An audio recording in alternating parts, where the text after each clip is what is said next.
E aí, aqui é o Zangado e hoje é dia de sagas e a saga que volta para sua 90ª parte. Jovens, hoje lhes trago a saga Metal Gear, essa saga tão complexa de se compreender, tão difícil de se explicar, mas ao mesmo tempo revolucionária e um dos maiores exemplos da história de games que comprovam que os jogos têm enredos, sim, e que eles podem ser chamados de arte. Para de falar, Zangado, você já me perdeu no 90º, velho, que palavra horrorosa que é essa. É o seguinte, nessa parte 9 teve alguns erros de informação, mas como eu sou um cara privilegiado por possuir um público como vocês, eu sei muito bem disso, apareceram trocentos gafanhotos oferecendo ajuda na maior boa vontade, eu não canso de dizer, vocês são foda pra caralho. Sempre que surge alguém na vida de vocês pra apontar defeito, ignora, deixa falando sozinho. Agora, sempre que surgir alguém pra oferecer ajuda, reconheça o seu erro e agradeça. Então bora refazer essa parte 9, mas já inserir a parte 10. Ué, nona com 10ª, 90ª. Vai ficar um videozão nervoso, maior que a versão estendida do Senhor dos Anéis. Então vídeo de saga, vamos ao nosso ritual padrão. Vai lá, prepara 2 lanches, tá? Coisa leve pra não engordar, se acomoda, fica bem confortável e vem com o tio. E vamos começar então pela história do Phantom Pain, que seria a parte 10 inédita, né? E ao final de tudo a gente vai pra 9, só que sem as caneladas. Na parte 8, tivemos todo o enredo de Ground Zeroes, esse que atua como um prólogo, um prequel, um tutorial, entre aspas, de Phantom Pain. O enredo de Phantom é um dos mais geniais, interpretativos e complexos vindos de Kojima Senpai. É que muitas pessoas não conseguiram entender e acabaram julgando de forma errada. A história acaba sendo tão sutil em certos momentos que nem se pode julgar, porque o jogo realmente se posiciona de forma diferente dos outros trabalhos de Kojima. Já já vocês vão entender. Teremos spoilers nesse vídeo, tá? Coisas que eu sou totalmente contra nas minhas análises, mas aqui se faz necessário, mas eu prometo que vou dosar isso. Eu não vou estragar a experiência de ninguém. Vocês têm que jogar pra ver. Como vocês sabem, eu zerei o Ground Zeroes no meu vídeo da primeira hora em março de 2014 e eu preciso começar a explicação do Phantom falando sobre esse final, porque um tá colado no outro. Vocês se lembram da história super pesada do Ground Zeroes que eu contei detalhadamente na parte 8, onde Boss parte em resgate de Chico e Paz. Ao final, ele consegue. E no retorno para a Mother Base, a bordo do helicóptero da MSF, que é a organização privada do Boss, ele acaba percebendo que a barriga de Paz foi aberta. Vocês também se lembram do que eu falei que tinha lá dentro, né? E não só ali. E é nesse exato momento que ele pede a ajuda do seu médico militar de confiança para cortar os pontos e descobrir o que é aquilo. Por conta do tempo ser curto, isso vai ter que ser feito sem anestesia. Depois de sofrer muito, o Boss descobre que tinha uma bomba na barriga da Paz, ele retira e joga no mar. Em seguida, no helicóptero, do nada, a conexão com a Mother Base foi cortada, via rádio, sem respostas da base. E tudo isso que eu tô falando vai acontecendo muito rápido, dando aquele desespero, sabe? Boss decide abrir a porta do helicóptero para ver se havia acontecido alguma coisa, afinal, ele já estava perto do local, não tinha motivo para perder sinal. E aí, ao abrir a porta, ele vê a Mother Base em chamas. O que tinha acontecido ali foi a Operação Cavalo de Troia, realizada pelo grupo paramilitar XOF. Resumidamente, a XOF é uma organização paramilitar que servia como um esquadrão de limpeza para a Fox. Agiam como uma sombra, um reflexo da Fox, tanto que o logo deles é um espelho. Inclusive, cuidavam de tudo por trás da Snake Eater, seguindo os passos da cobrinha pelada e fazendo limpezas das possíveis rastros deixados pelo agente. Mais tarde, a XOF acabou se tornando uma força de ataque da Cypher, também conhecida como Patriots, sob o comando do homem de confiança do Major Zero, Skullface. Cara legal. Pois é, os soldados da MSF estavam sendo massacrados e tudo estava indo pelos ares. Vocês se recordam que na cutscene inicial do Ground Zeroes, depois do super close padrão no glúteo do Big Boss, nós visualizamos alguns helicópteros voando por cima enquanto ele escalava lá aquela montanha, aquele morro. Pois bem, estes eram os helicópteros da XOF com seu esquadrão de ataque que estava indo em direção à Mother Base. A base estava em chamas por conta dos explosivos que a XOF armou secretamente na parte inferior das plataformas no momento da inspeção. Lembram da bendita inspeção que eu falei na parte 8? Foi tudo uma armadilha muito bem orquestrada pelo Skullface um real cavalo de Troia. Boss dá ordem pro helicóptero descer para tentar lutar, né? Ele encontra Kaz e mais alguns soldados lutando. Uma batalha ali acontece, não demora muito para ele sacar que já era, filho. E decide voltar pro helicóptero, graças a alguns soldados que vão se sacrificando. Boss, Kaz e um único soldado conseguem entrar. Kaz fica revoltado, velho, com a situação, e ao ver a Paz ele surta mais ainda. Diz que tudo que aconteceu é culpa dela e tal. Nesse momento que a Paz volta à consciência, ela se levanta e fala para os tripulantes do helicóptero que ela tem uma outra bomba que está alojada no seu útero.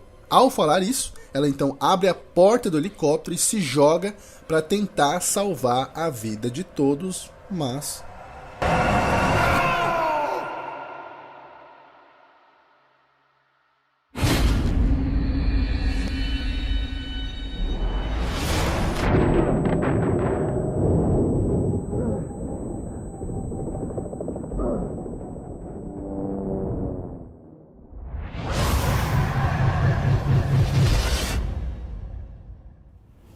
E nesse momento, o game acaba. Bom, jovens, essa é a finalização do enredo do Ground Zeroes. Guardem bem essas informações, pois agora seguiremos para Phantom Pain. Depois da queda do helicóptero, nos é revelado que Kaz e Snake sobreviveram. Porém, Boss entra em coma por 9 anos. Agora eu vou pedir para vocês puxarem na memória o vídeo da primeira hora do Phantom Pain. O enredo de Phantom se inicia com Boss acordando em 26/2/84. No mesmo momento em que a enfermeira está fazendo as suas rondas habituais no quarto dele. Ao perceber que Snake havia despertado, ela corre e chama o doutor que era responsável. Entretanto, Boss adormece novamente. Mas antes de adormecer, a enfermeira fala as seguintes palavras pelo telefone. Vi recobrou a consciência. 3 dias depois, ele acorda novamente, só que dessa vez a enfermeira e o doutor já estão no quarto, atenciosos para a reação de Snake diante da sua recuperação. Nesse trecho nós temos um tutorial ali de controle de câmera para mexer a cabeça, e eles revelam para Boss que ele ficou 9 anos em coma. Ele acaba surtando e tem que ser sedado. Mas alguns dias se passam, ele recobra novamente a consciência e agora está menos assustado, e com isso ele pode ouvir o que o médico tem para falar. Ele começa listando quais foram as sequelas que o acidente causou em seu corpo. É pouca coisa, tá? Quase nada. Tipo assim, 108 fragmentozinhos que penetraram no seu corpo, malícia. Um imenso estilhaço que ficou alojado no seu córtex cerebral, bem bonito, bem elegante. Pelo fato do córtex ser algo muito sensível, fica praticamente impossível com que esse estilhaço seja removido. Depois disso, o doutor revela para Snake que ele também havia perdido seu antebraço. Olha que legal. E ao perceber isso, ele surta novamente e tem que ser sedado. Mas dias se passam e Boss acorda, o médico informa que praticamente o mundo inteiro está atrás da sua cabeça. É notícia boa atrás de notícia boa, e ele vai ter que mudar a sua aparência. E aí uma tela de customização surge. A customização desse personagem é basicamente a edição do personagem que nós iremos utilizar em Metal Gear Online, modo que eu vou comentar só no final da saga. Essa customização é bem variada, ela te dá uns rostos lá padrões para editar, você pode mexer na bochecha, queixo, nariz, olhos, sobrancelha, cabelo, é até bem livre. Após efetuar a edição do rosto, o doutor fala que tudo ocorreu com um imenso sucesso e que as ataduras da face de Snake podem ser removidas. Após essas ataduras serem removidas, o rosto que nós customizamos é ignorado e com isso voltamos para a face original de Big Boss. Então, o doutor fala para ele que a partir daquele momento, seu nome será Ehab, que no hebraico significa irmão ou pai. Também foi nome de um rei de Israel contado no Velho Testamento, que tinha um comportamento pecaminoso. No livro clássico Moby Dick, é o nome do capitão obcecado em pegar a enorme baleia branca. E o nome do navio dele, vejam só, era Pequod, que é o mesmo nome do helicóptero que leva e traz Big Boss pra tudo quanto é lugar, né? This is Pequod! Enfim, o doutor também diz para que Boss esqueça tudo o que ocorreu em seu passado, e nesse momento ele entrega 2 fotos, essas que mostram ele com Kaz e seus soldados na base. Durante o diálogo, a enfermeira que estava posicionada atrás do doutor é assassinada por uma mulher, e em seguida o doutor também é. Então, ela recebe uma ligação do mandante e o informa que o objetivo de assassinar Snake ainda está em progresso. E também informa que o paciente que está na cama do lado havia visto o seu rosto. A tal mulher saca sua arma e na hora que ela vai executar o Big Boss, o paciente da cama do lado a ataca. Ao revidar e jogá-lo no chão, o misterioso homem acaba pegando um frasco de álcool e jogando contra ela. Ela então saca uma faca e manda no seu braço. Ela voa pra cima de Snake e tenta matá-lo enforcado. Quando a câmera começa a escurecer, dizendo que você tá morrendo, né? Houve um barulho de isqueiro e quando você volta ao normal, ela tá pegando fogo já e acaba caindo pela janela. E esse cara que te salvou fala pra Big Boss que tá na hora de ambos fugirem dali, pois brevemente o local vai por água abaixo. E no mesmo momento, Boss faz uma pergunta pra esse cara. Who are you? Who am I? You're talking to yourself. Been watching over you for 9 years. You can call me Ismael. Decorem essa fala. Em seguida, esse Ismael aplica uma injeção em Snake que irá servir para que ele possa recobrar seus movimentos e poderem fugir. Pelo fato da injeção ter um tempo para surtir efeito, nossos primeiros movimentos são de se arrastar com muita dificuldade. Ao alcançarem o corredor, eles avistam um garoto ruivo que está usando uma roupa preta e uma máscara de gás. Nesse mesmo momento, o garoto começa a voar e as mangas da sua roupa começam a pegar fogo e ele desaparece. E a gente fica, hã?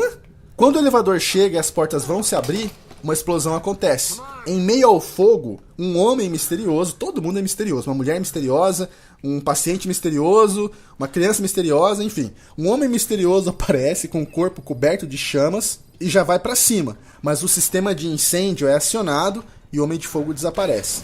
A injeção termina de fazer efeito, mais lutas e gameplays vão acontecendo até que eles conseguem finalmente fugir em uma ambulância. Mas um helicóptero os ataca e Ismael, que estava de motorista, desmaia. A ambulância capota e Big Boss desmaia. Quando ele acorda, Ismael sumiu. E quando ele sai da ambulância, lá está o garoto flutuante. E nesse momento, uma baleia em chamas sai do chão e acaba engolindo o helicóptero. Lembram lá do Moby Dick, né? Aproveitando a normalidade da situação, o Homem de Fogo aparece mais uma vez, só que agora montado em um Pegasus de fogo, e o garoto vai pra zangar. Pera. Que é isso, velho? Que coisa ridícula. Calma, jovens, tudo tem explicação. Desesperado, Snake começa a correr, e um homem em cima do cavalo aparece e oferece ajuda. Quem é esse homem? Quem é esse Pokémon? Ocelot. Aquele que eu falei em MGS 3. Mas Salgado, Ocelot não era inimigo, mano? Pois é, as coisas mudaram de figura, tá? Nesse momento, Boss teve o mesmo pensamento que vocês. Pô, o que eu vou fazer com esse cara aí? Mas não tinha escolha. E foi. Mais gameplay, mais fuga. E quando tudo passa, Ocelot decide explicar o porquê ele estava ali e o porquê agora ele era amigo de Snake. Ocelot recebeu ordens diretas de Cass para efetuar 2 missões. Resgate Big Boss, ele já tinha feito naquela altura do campeonato, e resgate o próprio Cass, que está sendo feito de refém no Afeganistão. Ele então complementa dizendo que Cass será interrogado e que provavelmente só vai aguentar mais 2 semanas. E nesse exato momento começa o primeiro capítulo do jogo chamado Vingança. No decorrer do caminho até o Afeganistão, Ocelot vai passando para Snake e vai atualizando, né, o que aconteceu nesses 9 anos. Quem retirou o corpo de Snake dos escombros foram alguns soldados que voltavam de missão e acabaram encontrando os destroços do helicóptero. Eles decidiram salvar a vida de Cass e do seu líder. Graças a essa atitude, eles conseguiram enviar Boss para o hospital. Entretanto, eles só conseguiram, pois a Eva acabou colaborando para que tudo isso desse certo. Lembram da Eva? A Eva. É, jovens, aquela do MGS 3. Já falei sobre ela, que tinha aquele rolo todo embolado com o Boss. Após ter sofrido tudo isso, o nome Naked Snake acabou sendo deixado para trás, dando a ele um outro codinome, Punished Venom Snake, aquele que foi punido, mas retornou para efetuar sua vingança. Daí ele recebe o braço biônico todo charmoso. Ocelot já aproveita para informar que o estilhaço na sua cabeça vai ter que acostumar, vai ter que fazer buraco em chapéu, e que ele também pode causar algumas alucinações em certos momentos, podendo achar que coisas sem sentido são reais. Sacaram agora? Ele também entrega para Venom o seu iDroid e binóculo, e informa que vai auxiliá-lo por rádio sempre que necessitar. E que ele precisa deixar para trás esses 9 anos para que assim ele possa retornar como o verdadeiro Big Boss. E aí ele joga uma frase muito marcante para fechar tudo. Now go.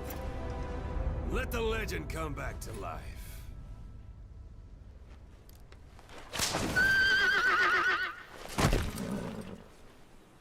Quando o boss encontra Kaz, ele percebe que ele perdeu um braço e uma perna. Inicialmente nós temos a ideia que isso aconteceu pelo fato da explosão, mas a verdade é nos revelada depois. Venom Snake joga Kaz no seu ombro e pede para que o Pequod venha buscá-los. Chegando com Kaz no Pequod, ambos são transportados para sua nova casa, a Diamond Dogs. Essa escolha de nome de personagens, organizações, visual de personagens, eu expliquei na primeira e segunda parte da saga, quando eu afirmei que Kojima sempre foi muito fã de David Bowie. Mais detalhes, para quem não se lembra, revejam lá depois. Depois de um diálogo, Kaz fala para Venom que a sua proposta de agora é deixar a Mother Base muito maior do que antes, ele não vai descansar até ter sua vingança. Kaz acaba sendo um dos personagens mais irritantes do game, ele se tornou um cara muito amargo, ele é contra um monte de coisa que a gente vai fazer, e Ocelot, pra mim, de um pivete arrogante em MGS3, ele se tornou um cara bem calmo e consciente em Phantom.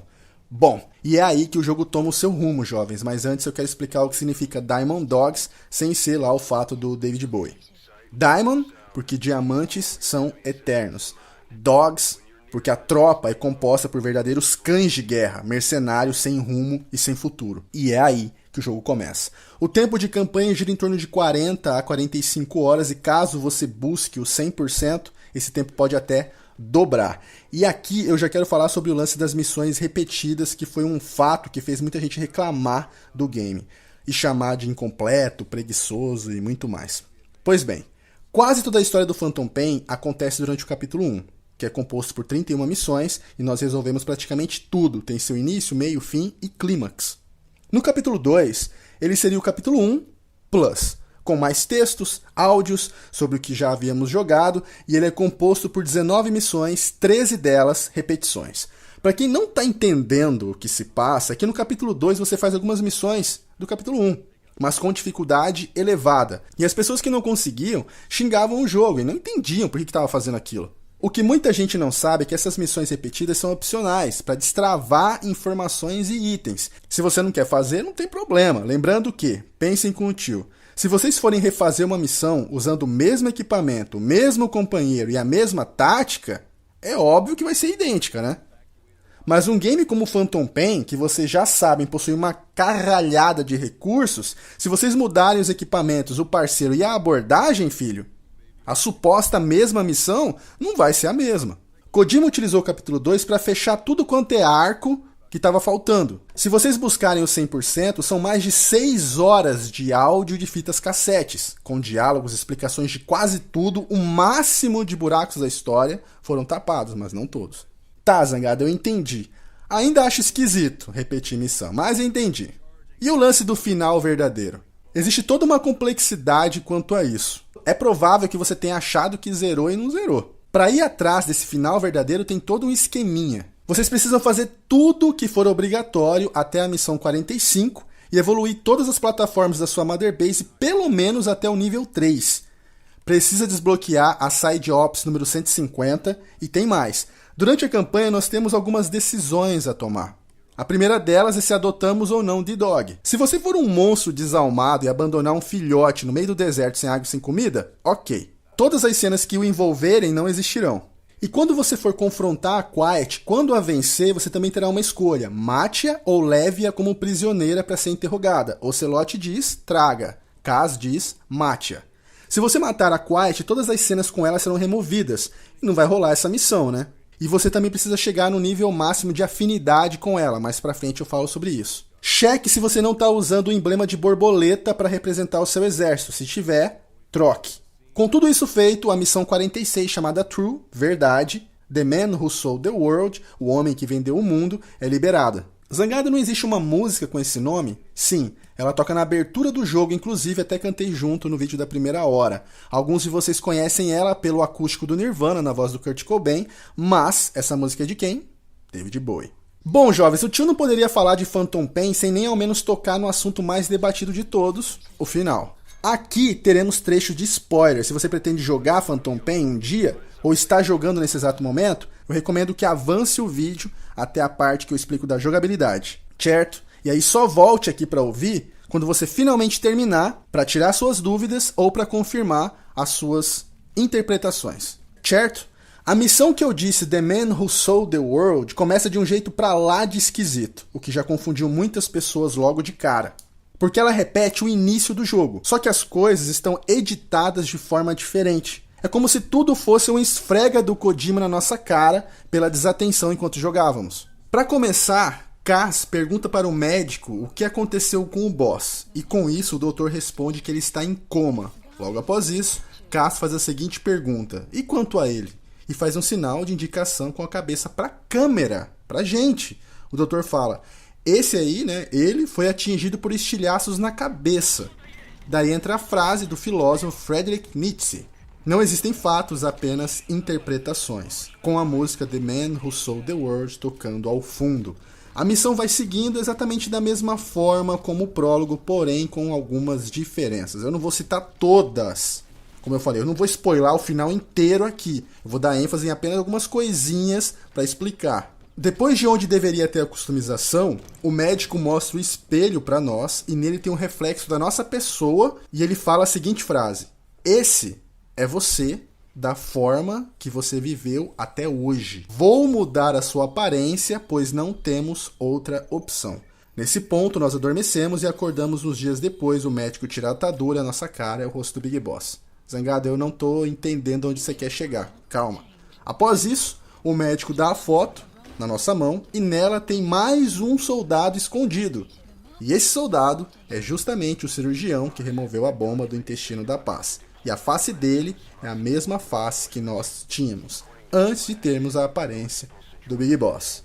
Ou seja, Big Boss que jogamos o tempo inteiro não era o verdadeiro. Zangado, que porcaria. Que horrível. Você acha isso genial? Calma. Agora vamos para a cena da ambulância que capota. No prólogo, nós acordamos, Ismael sumiu. Agora dá foco em que aconteceu com Ismael. Ocelote aparece assim que ele acorda. Saem dali, vão até um local e ele entrega um passaporte falso contendo o nome que a gente colocou no início do jogo e a foto do personagem que nós customizamos. Logo em seguida, Ocelote informa que o mundo inteiro quer a cabeça do Big Boss.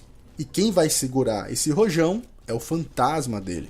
Lembram do início do prólogo, da pergunta quem é você? Você está falando consigo mesmo. Eu sou você. Ismael é o Big Boss. Agora vamos aos detalhes, agora tem que interpretar. Uma das características de Snake é que ele é um personagem questionador. Ele nunca para de questionar. Isso do jovem Snake. Esse Big Boss não fala quase nunca. Ocelot e Kaz falam por ele. Fora que a essa altura do campeonato, ele tem dúvidas em que atitude tomar. Kaz e Ocelot tomam atitude por ele. Dizem a ele o que ele tem que fazer. Ele é o Big Boss, mano. Mas alguns de vocês podem argumentar, ele ficou assim porque ele estava lesado por causa dos treinos na cabeça. Beleza. Depois que o game segue e dados aparecem na tela, uma cutscene onde o Big Boss fantasma, né, fica se olhando no espelho se inicia. Nessa cena, ele é o Big Boss de um lado e o reflexo é quem ele era. Jovens, o protagonista sabia quem ele era. Por isso ele evitava falar muito, para que não desconfiassem. Por isso ele preferia ouvir seus conselheiros do que tomar uma atitude. Ele não podia dar bandeira e entregar o disfarce. As memórias da mente dele, as experiências que ele viveu, tudo isso foi implantado por Ocelot através de hipnose, coisas que ele sabia fazer muito bem. Tipo, quando você perde um membro do seu corpo, tipo um dedo, uma mão, uma perna, dizem que as pessoas ainda sentem coisas naquela região. E as pessoas chamam isso de dor fantasma. O personagem vive a vida de Big Boss e carrega a dor de ser um fantasma, que ele nunca mais vai poder ser quem ele era de verdade. Agora puxem na memória os 2 primeiros vídeos da saga, quando eu falei de Metal Gear 1 e 2, dos simplesinhos em 8 bits. Eles são um dos últimos da saga. Só que eu falei deles primeiro porque era mais fácil de vocês compreenderem, mesmo algumas pessoas não concordando, achando que ficou complicado demais pra entender. Vai fazer o quê, né? Mesmo os joguinhos sendo simples, eles faziam parte da trama principal. Vocês se lembram que em Metal Gear 1, em 8 bits, nós enfrentamos o Big Boss e o matamos? E no final do Metal Gear 2 nós enfrentamos o Big Boss e o matamos? Por se tratar de um jogo em 8 bits, as pessoas tendem a desmerecer qualquer tipo de enredo. Afinal, o Bowser sempre volta no Super Mario. O Big Boss voltou, grande coisa, negativo, jovens. Kojima montou tudo isso só para encaixar com seu jogo feito no começo de carreira em 8 bits. 2 Big Boss. Big Boss até então parece ser um herói que se deixou levar pela vingança do que o obrigaram a fazer em MGS3. Mas o que temos em Metal Gear 1 e 2 é um Big Boss vilão, traidor e mercenário.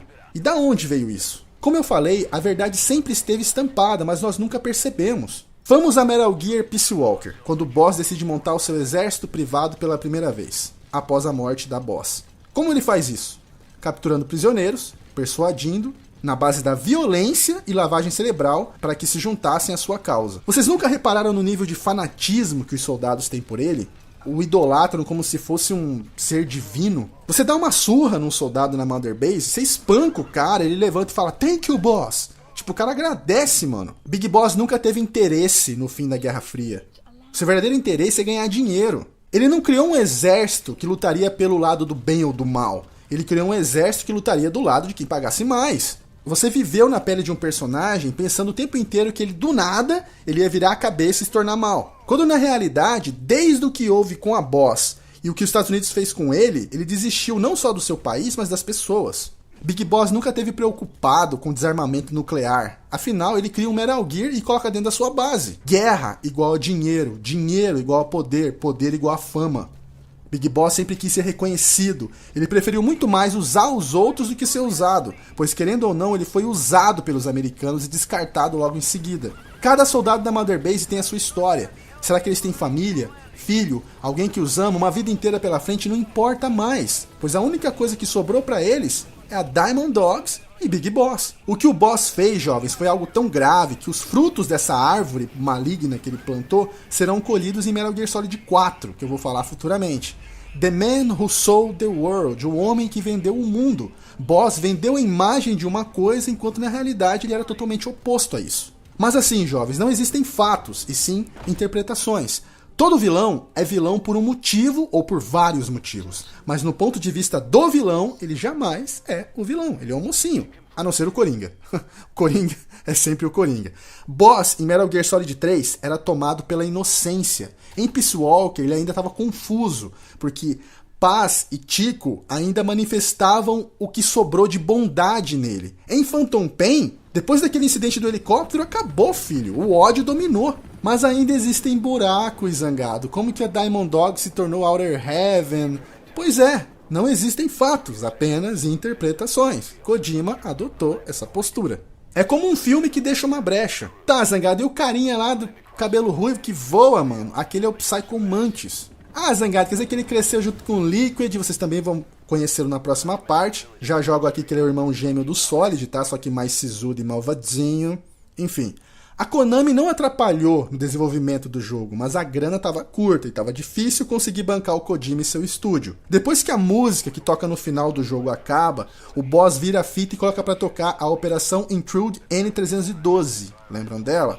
Eu falei nas primeiras partes, é a missão da qual Grey Fox foi mandado para resolver a situação e aí é capturado. Solid é enviado na Operation Intruder N313, indo para Metal Gear 1, 8 bits. Só mais uma coisinha, sempre se deu a entender que teria um capítulo 3, o que fez muitas pessoas perderem tanto tempo quanto os fãs de Resident Evil perderam tempo tentando enfiar aquele dedo em algum lugar.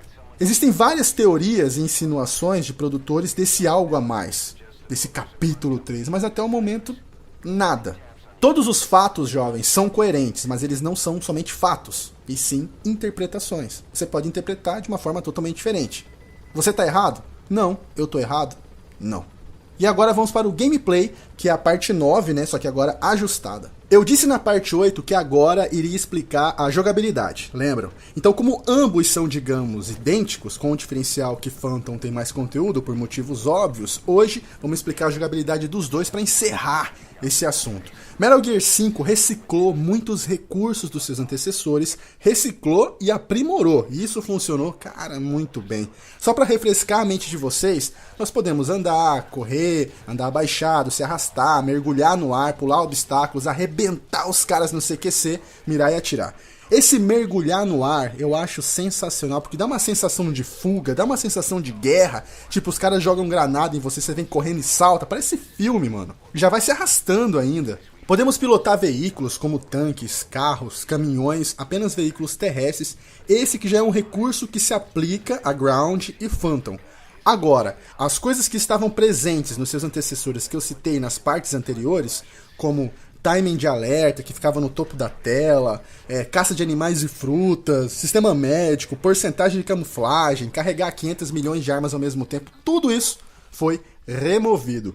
Todos os outros recursos evoluíram de uma forma considerável. Eu vou falar cada um deles. Uma das poucas coisas que estavam em MGS3 e foi um recurso mantido foi a coleta de plantas. Essa aqui em Phantom Pain serve justamente para efetuar a criação de granadas de gás, tranquilizantes mais fortes para as armas e por aí vai. O CQC, combate a curta distância, foi amplamente aprimorado, as sequências de golpes, o interrogatório, a rendição, tudo isso evoluiu de forma imersiva. Coisas como render os soldados de frente, pegar eles desprevenidos, apontar a arma e rendê-los. Usar uma sequência de golpes e no meio dessa sequência você toma o fuzil do inimigo e o rende com a própria arma. Não existe mais a necessidade de você ir atrás do cara, apontar a arma e gritar freeze para o inimigo pegar e se render. É só chegar de mansinho na maciota atrás com a arma já apontada e quando o boss estiver próximo ele fala, mãos pra cima.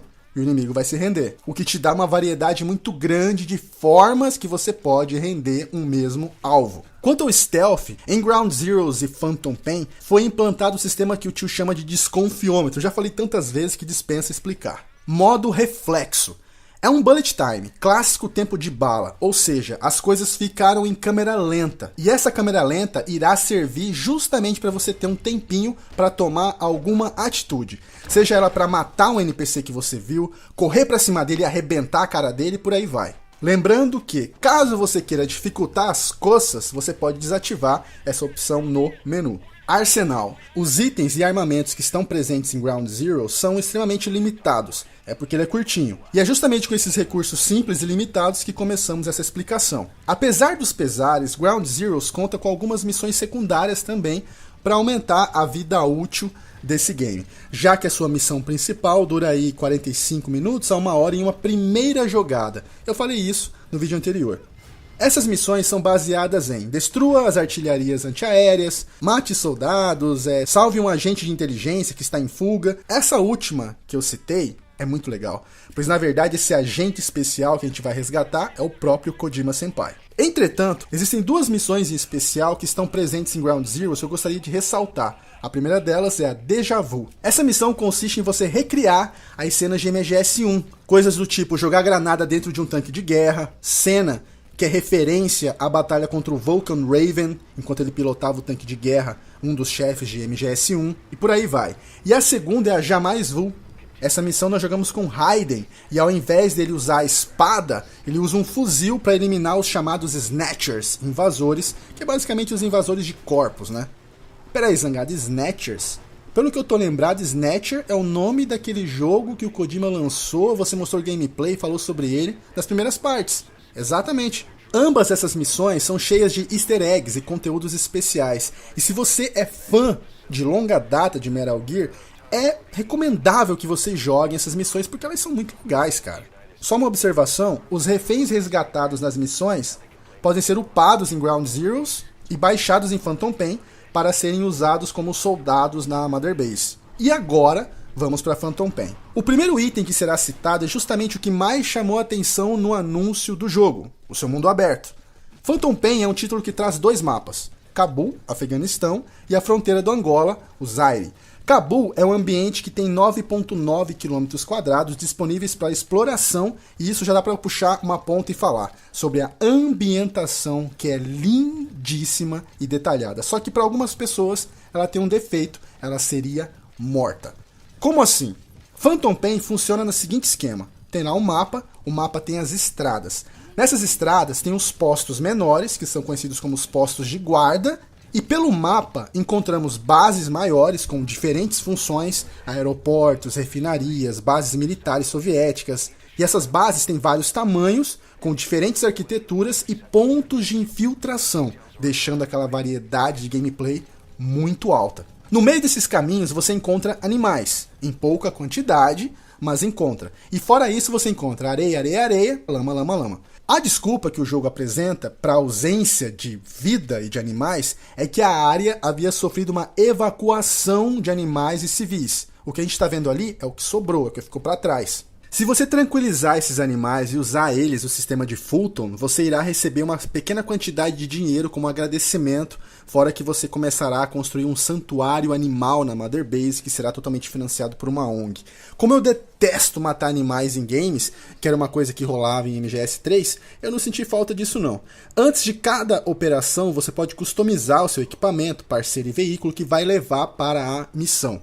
Phantom Pain, além de contar com um imenso e variado arsenal, o qual você pode customizar suas armas, trocar cano de fuzil, silenciador, mira, suporte, blá blá blá, ele te dá a liberdade para agir como Snake ou para agir como Rambo. Você pode botar uma faca na boca, tirar a camisa, pegar uma metralha e sair pipocando geral. Da mesma forma que você pode pegar uma pistolinha silenciada e ir de mansinho, tranquilizando os caras, metendo futãozinho maroto, pegando os reféns, capturando a base. Eu sei que Metal Gear é um game de espionagem, praticamente o pai de todos os jogos stealth, como já vimos lá nas primeiras partes. Kojima foi um visionário genial, mas se vocês repararem bem, não importa qual seja a sua escolha, a mecânica que você escolher se desenrola muito bem. São muitos recursos de gameplay. Eu já falei várias vezes isso. E quando eu digo muitos, alguns de vocês ainda não vão entender, é sério. Você conversa com alguém que também zerou Metal Gear, e um fala pro outro coisas que o outro não fez. Tipo, meu Deus, dá pra fazer isso? Dá, velho. No jogo nós temos os chamados buddies, ou parceiros, como eu falei lá no início, falando de Dog e da Quiet. Cada parceiro nosso apresenta um nível de afinidade, olha aí o nível de afinidade. Seja ele humano ou animal, e esse nível de amizade serve para destravar novas habilidades desse parceiro. Para você aumentar esse level, você deve jogar com aquele companheiro, de vez em quando, e você pode diminuir o mesmo se você o atacá-lo, mesmo que sem querer. Os seus companheiros te auxiliam muito na missão, e eu vou citar eles agora, começando pelo The Horse. É o nosso cavalinho, que é o primeiro buddy disponível. E nós, inclusive, começamos a primeira missão montados nele. Esse cavalo vai servir para uma mobilização mais rápida e fácil.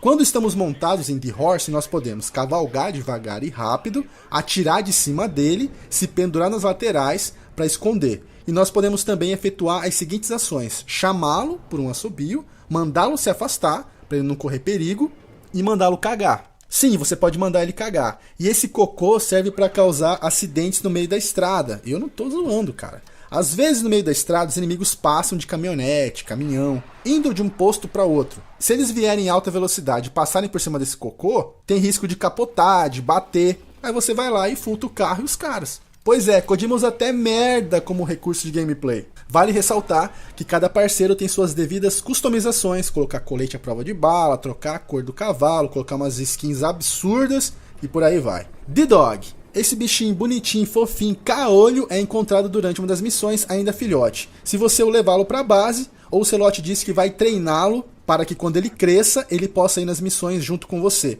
Você não pode usar ele de cara, obviamente, então você deve ir jogando o game normalmente e ir visitando a Mother Base para ver ele também, para liberar alguns acontecimentos. E uma hora ou outra, ele vai crescer. Visitar a Mother Base é essencial. Eu costumava visitar a cada missão feita, porque há muitas cenas extras que vocês têm que ver. O seu recurso principal é o olfato. Quando o The Dog estiver em missão com você, ele vai começar a reconhecer as coisas que estiverem ao redor. Ele vai marcar para você plantas, armas, soldados inimigos, animais, containers. Isso auxilia muito e te evita muita dor de cabeça também. Os comandos para ele são chamá-lo, mandá-lo esperar, latir, que serve para chamar a atenção e causar uma distração, atacar, e aí entra um fator importante. Se ele estiver com equipamento de ataque, ele vai sacar uma faca e vai matar o inimigo. Caso seja de atordoamento, ele pega um bastão para isso. Se o equipamento for de captura, ele vai usar o Fulton nos inimigos que estiverem atordoados, desmaiados e feridos, para você não ter que ficar lá catando defunto. Entre aspas, né? E falando em Fulton, o tio vai aproveitar para ressaltar uma coisa. Em Peace Walker, a gente podia fultar o inimigo até mesmo debaixo de um tanque de guerra, que ele simplesmente vai pegar e atravessar tudo e dane-se a física. Agora, esse elemento foi corrigido. Se tiver qualquer obstrução em cima, não vai funcionar. The Walker. Esse robozinho é bem legal. Ele foi construído por Huey, e o mesmo possui a vantagem de se mover rapidamente em stealth.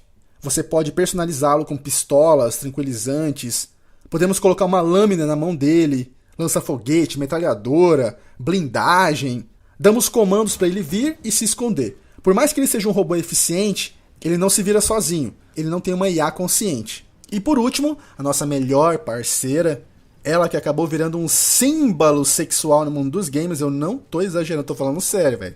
Mexeu com S2 de muito jovem gafanhoto, viu? Que é a Sniper Quiet. Eu já falei sobre ela algumas coisas na parte 3 da saga. A sua história é um dos grandes mistérios do jogo. Ela é uma excelente sniper, uma excelente companheira, uma excelente suporte. E eu digo excelente pelo seguinte: ela tem a habilidade de correr meio que se teletransportando, o que faz com que ela se mova rapidamente para qualquer lugar. Fora que se tiver qualquer inimigo no caminho, ela patrola, filho. Suas ações são efetuadas através de comandos. Toda e qualquer ação que ela vai tomar em relação à locomoção e ponto de disparo terá de ser passado um comando através do iDroid. Os comandos que ela pode receber são reconhecimento, ela sai na frente do ponto e marca tudinho para você. Ponto de disparo ou ponto de sniper, ela vai se situar no melhor local possível, e ela fica oscilando caso ela seja descoberta ou atirem nela. Mirar, onde você vai olhar para um alvo com um fuzil ou com um binóculo, ela vai mirar também, você pode mandar ela disparar em seguida. Cobertura, todo mundo que te ameaçar, ela vai passar e atire nisso. Esse comando é sem comentários, funciona assim: você dá esse comando, aí você joga uma granada no ar e com isso ela dispara na granada, que vai ricochetear e acertar algum alvo próximo. É simplesmente sensacional. Outro detalhe, conforme ela vai se movendo pelo mapa, ela deixa recursos jogados no chão para você pegar depois. Uma outra coisa é que sempre para nos deslocarmos para alguma missão, vamos de Pequod. E ele funciona como um lobby praticamente. E conforme avançamos na história, ele vai sendo decorado com fotografias, com documentos.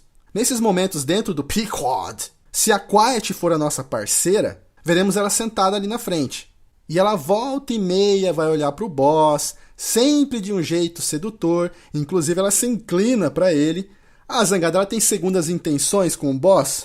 Me diz você, o que você acha? E agora que falamos dos parceiros, vamos falar dos recursos. Por exemplo, o antebraço mecânico. A sua versão original, quando equipada, se você sai correndo e dá um soco no inimigo, ele é nocauteado. Agora, com os upgrades, você tem algumas opções de braço, como por exemplo o Rocket Punch, que adiciona uma turbina jato para o braço. Você dispara como se fosse um foguete. Stun Arm, que é um braço de choque, entre outras coisas também. As caixas de papelão. Agora nós podemos efetuar muito mais coisas com as caixas, ao invés de apenas nos escondermos. Podemos ficar de pé com elas, com isso damos o comando de apontar a arma, Snake então abre a tampa da caixa e saca o fuzil na mesma hora. Se corrermos e nos jogarmos, vamos sair deslizando e atropelando todo mundo, o que é bem legal para deslizar morros de areia. Podemos render soldados quando eles chegarem perto, nós apontamos a arma e ele vai se render. Fora que temos a opção de colocar posters na caixa. E quando ficamos em pé, esses posters podem chamar a atenção dos soldados, tipo uma mulher seminua, que faz o soldado ficar desconcentrado. Você pode se passar por uma caixa de recursos e ser transportado e infiltrado dentro de uma base, num caminhão inimigo, eles acham que você é uma caixa normal e vão te levar. Existem missões secundárias de soldados errantes, onde você tem que reencontrar, digamos assim, soldados que serviram a Mother Base há 9 anos atrás. E eu só estou citando eles aqui porque a gente pode abordá-los de várias maneiras. Você pode usar uma caixa para se aproximar e quando eles vêm e olham pelo buraquinho da caixa, eles dizem, boss? Tipo, eles te reconhecem, cara. Sobre o iDroid, é sem dúvida um dos recursos mais importantes do nosso gameplay. Com ele nós podemos marcar pontos no mapa, efetuar os pedidos de itens, podemos trocar de equipamento no meio do gameplay, eles chegam a ser lançados por paraquedas. Temos a opção de pedir bombardeio de explosivo, gás, granada de fumaça para atordoar uma área.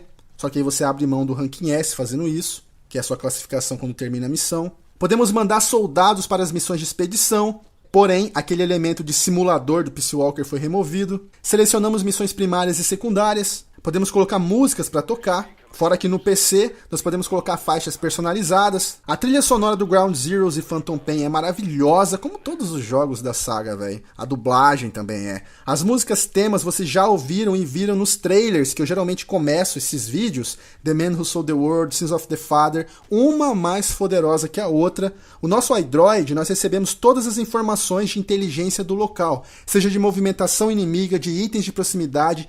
Tudo isso nós recebemos. A ala de inteligência é algo que foi valorizado demais. Detalhes de mudança climática, quando vai ter tempestade de areia, quando a tempestade vai acalmar, que horas são, se vai escurecer. O iDroid também tem um isqueiro que serve para acender o nosso Phantom Cigar. O Phantom Cigar é um charuto que quando fumamos o tempo passa, e isso afeta muito o nosso gameplay, pois o horário em que executamos as missões afetam diretamente a inteligência artificial. Como assim? A IA ela é muito bem desenvolvida se vocês relevarem o lance das piadas que tem no jogo de vez em quando. Porque ela se adapta à sua maneira de gameplay. Se você é um jogador muito habilidoso, você vai passar o começo do jogo sem dificuldade. Você vai lá, mata ou captura, usa o sistema de Fulton, e quando você elimina todos os soldados, o iDroid vai falar, local capturado. E falando em voz, quem dubla o iDroid é a Donna Burke. Esta que é uma cantora australiana que também atua como dubladora em animes, documentários e jogos, além de Phantom Pain e Ground Zeroes, ela trabalhou com Silent Hill, Dino Crisis, entre outros. Inclusive, ela é responsável por cantar as músicas temas originais de Peace Walker e Phantom Pain. Pô, Zangado, beleza, tá, você começou a falar de umas coisas nada a ver aí, mano. E a IA que se adapta? Tá, foi mal. Vamos supor que você acerta muito tiro na cabeça. Com o passar do tempo, os inimigos vão usar capacete. Você atira muito no peitoral dos caras, eles vão passar a usar colete. Caso a porradaria esteja comendo solto e você tá na merda, você pode dar um toque no helicóptero para ele vir pipocar geral. Você pode atualizar o armamento do helicóptero, da mesma forma que você pode atualizar o armamento dos parceiros. Você pode vir de mansinho nas costas de um NPC, plantar uma C4, deixar ele se aproximar dos demais e estourar. As invasões às bases de Phantom funcionam assim. Lembra que em MGS3 você tinha a opção de destruir o rádio que ficava pendurado nos inimigos? Isso foi substituído por algo muito melhor, que é atacar direto a inteligência inimiga.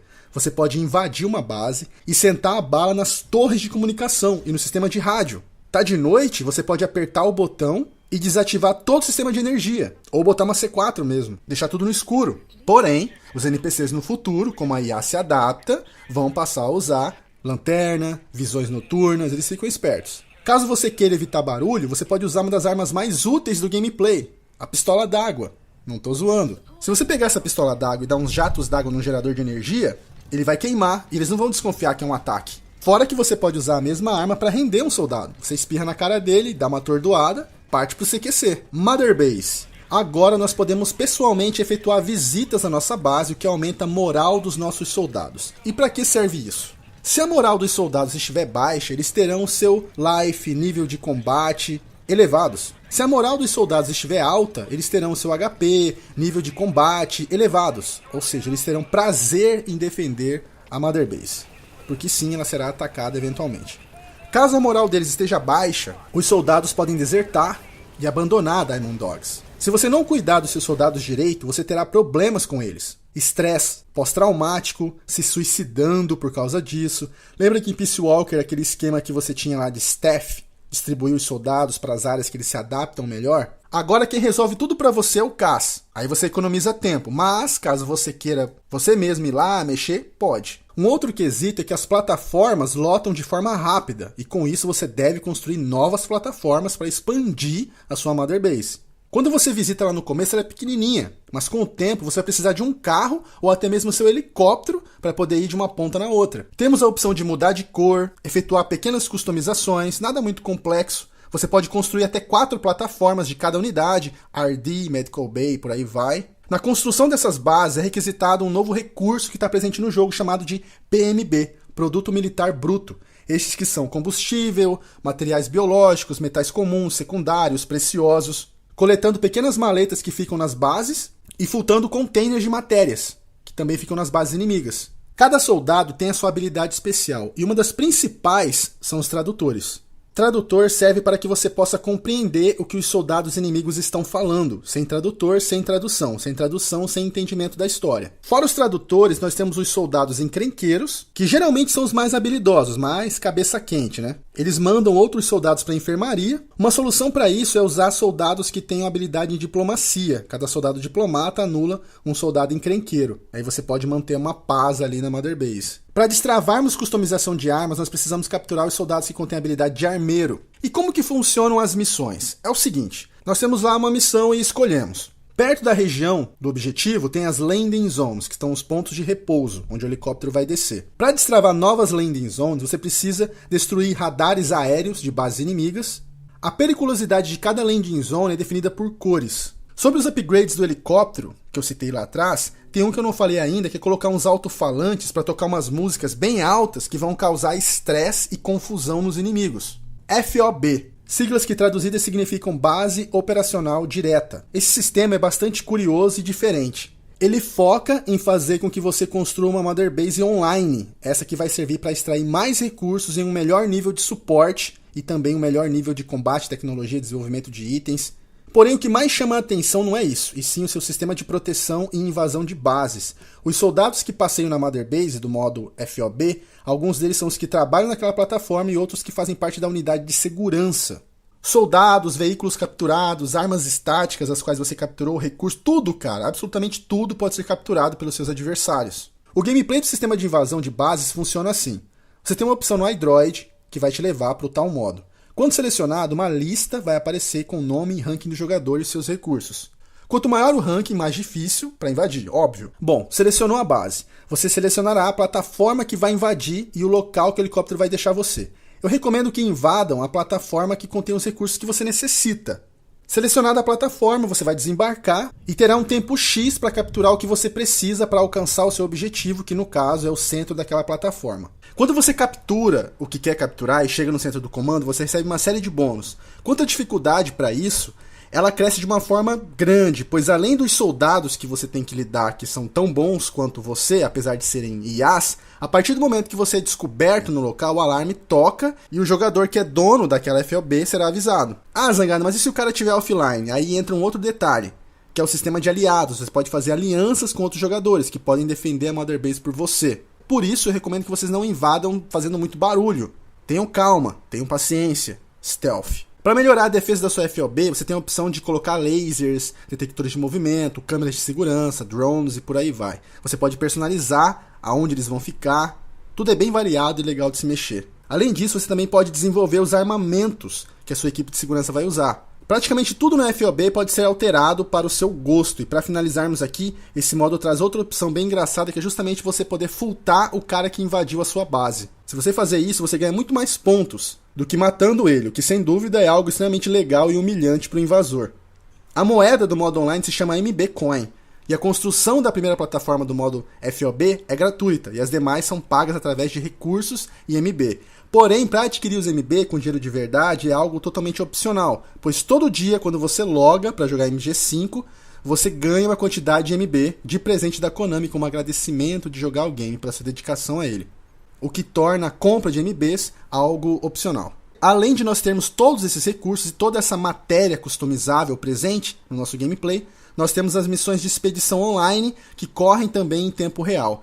Os bugs são poucos, tá? É mais cavalo, cachorro ficando preso em uma pedra, item flicando ou tendo um delayzinho de render que nem chega a ser bug, delay de render, né? A otimização para as plataformas é exemplar. Metal Gear The Phantom Pain teve média de 9.1 nas reviews mundiais. Algumas fontes dizem que o jogo vendeu 5 milhões e 100 mil unidades. Outras fontes dizem que o jogo vendeu aproximadamente 8 milhões de unidades. Que eu considero mais merecido 8 do que 5, pela qualidade absurda que o jogo possui, ainda mais nos dias de hoje, né? E bom, jovens, então é isso. Espero que vocês tenham gostado, esqueça de avaliar, se possível comentar. E se gostou e não está no canal, se inscreve aí. Grande abraço a todos vocês, tudo de melhor sempre. Muito obrigado por tudo. Muito obrigado a todos os inscritos que ajudaram na produção desse vídeo, porque literalmente eu levei só um dia e meio para poder fazer isso aqui, porque eu tinha que envolver a parte 9 para ser refeita. Eu tô virado, não dormi. Eu tô terminando agora, algumas horas antes do vídeo estar pro ar. Eu ainda estou fazendo o dia que ele vai ser postado. Agradeço também o apoio da página Metal Gear Legacy para a correção da parte 9, certo? Beleza, então, valeu, falou e até mais.